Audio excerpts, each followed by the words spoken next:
It started as just another ordinary evening at home. I was cooking dinner, listening to music, and looking forward to watching a movie later. But then the sirens began. At first, there were just a few wails in the distance, but they rapidly grew in number and volume until the entire neighborhood was consumed by the deafening shrieks. I rushed to the window and saw crowds of people pouring into the streets, looks of sheer terror etched on their faces. They were fleeing something, but I couldn't tell what. The sirens continued to blare as I watched the chaotic scene unfold. Neighbors I had known for years sprinted past my house in blind panic, not even stopping to knock on my door for shelter.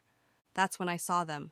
Grotesque, humanoid figures emerging from the tree line across the street. Their movements were jerky and unnatural as they shambled forward, eyes glowing an eerie red. More and more of the monsters joined the first, until dozens were lurching toward the crowds of screaming people. I stumbled back from the window in horror, my heart pounding. This couldn't be happening. It had to be some kind of sick prank or hallucination. But the wails of terror from outside left no doubt that the nightmarish scene was real. Acting on pure instinct, I raced through the house, throwing lock after lock and shoving heavy furniture in front of the doors and windows. I scrambled into the basement, barricading myself in the small storage room under the stairs. There I crouched, trembling in the darkness, holding my breath and straining my ears for any sound of the creatures trying to break in. The shrieking and chaos raged for what felt like an eternity before gradually fading into an eerie silence. I had no way to know if anyone was left alive out there. Were the monsters just waiting for me to emerge? Or had they already slipped inside somehow? My mind raced with horrifying possibilities as the minutes ticked by. I couldn't stay hidden forever. Sooner or later, I would need food, water, some place to use the bathroom. But every sound, be it a creak or groan of the old house or just the faint whisper of the wind, caused my heart to skip a beat as I imagined those grotesque figures lurking just outside. Logic told me to be rational, that there must be some explanation for what I had witnessed, but nothing could shake the utter dread and certainty that something had gone terribly, inexplicably wrong out there. That the safe, familiar world I knew was gone, replaced by a waking nightmare.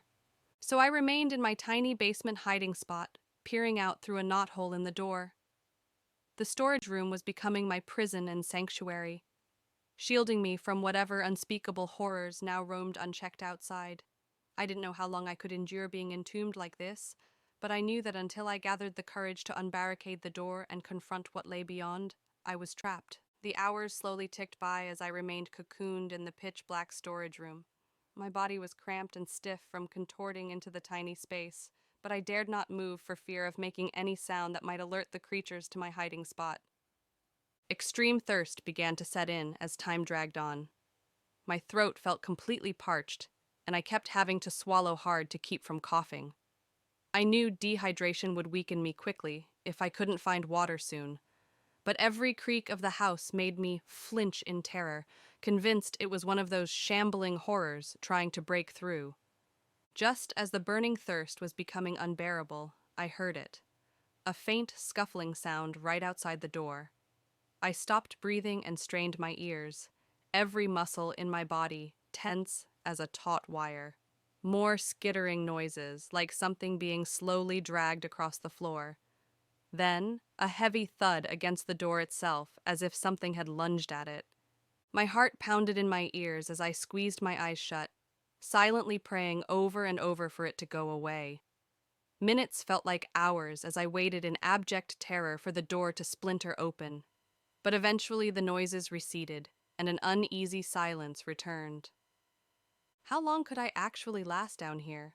Days? Weeks? The reality that this basement would become my tomb began to set in. I would die of dehydration or starvation, my decaying corpse left to rot away undiscovered. That's when I heard it, a faint tapping, like someone knocking on glass. At first I dismissed it as a creature tormenting me, but the tapping repeated, taking on a rhythmic pattern, the universal signal for distress. It was coming from above, muffled but discernible. Someone, or something, was alive up there, trying to get my attention. Every instinct warned me not to investigate, that it was surely a trap to lure me out of hiding and into the clutches of those nightmare beings. But the thought of another human presence, even potentially hostile, sparked a glimmer of hope that I might find a way out of this hell after all. I steadied my nerves, preparing to make a life or death decision. If I answered that tapping, there was no turning back. I would have to confront the reality of this demented new world once and for all. But if I ignored it, I was resigning myself to eventually waste away in this cramped tomb, surrounded by musty boxes and shelves of junk. With trembling hands, I began clearing aside the barricade in front of the storage room door. With a deep breath to steady my nerves, I slowly pulled aside the last barricade in front of the storage room door. This was it. There was no turning back now. Whatever lay on the other side, I would have to confront it head-on. The door creaked open, unleashing a musty smell of the basement that immediately flooded over me. I squinted in the dim light filtering through the small windows near the ceiling. At first, everything seemed still and silent. Then I saw it, a face pressed against the glass of the tiny basement window, twisted and grotesque with sickly pale skin and hollow black eyes. One of the creatures was out there, peering in with a hungering gaze. A guttural cry escaped my lips as I stumbled backwards in revulsion. The thing's cracked lips split into a nightmarish grin, revealing jagged, rotted teeth. It began clawing and snarling at the window like a rabid animal, throwing its whole weight against the glass over and over. Shards of glass exploded inward as the crude opening widened. I scrabbled backwards on all fours, throat raw from screaming.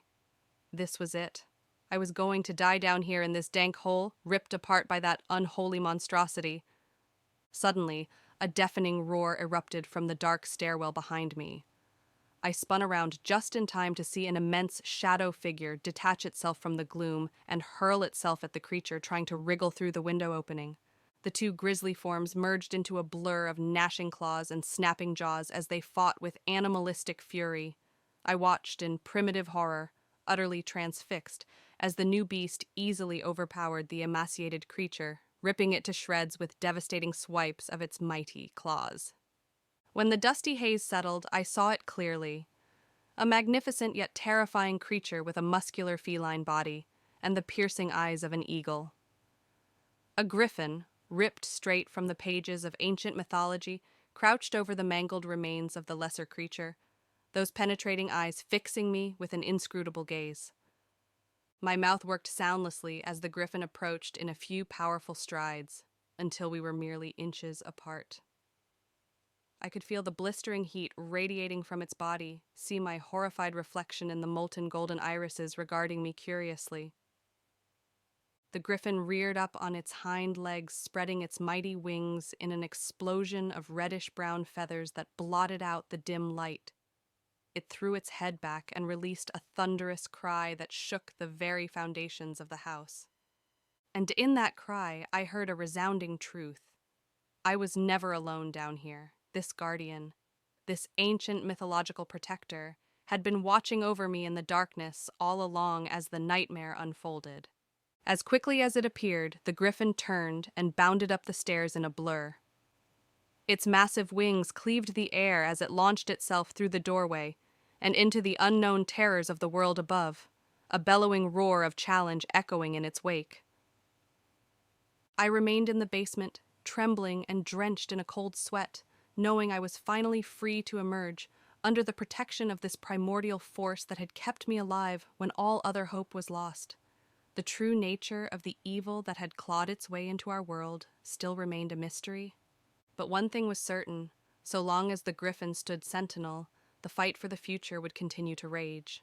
And no matter what other threats emerged from the darkness, I would never again feel alone or defenseless against the coming storm. If you found this content interesting, show your support by liking the video and hitting the subscribe button for more paranormal tales.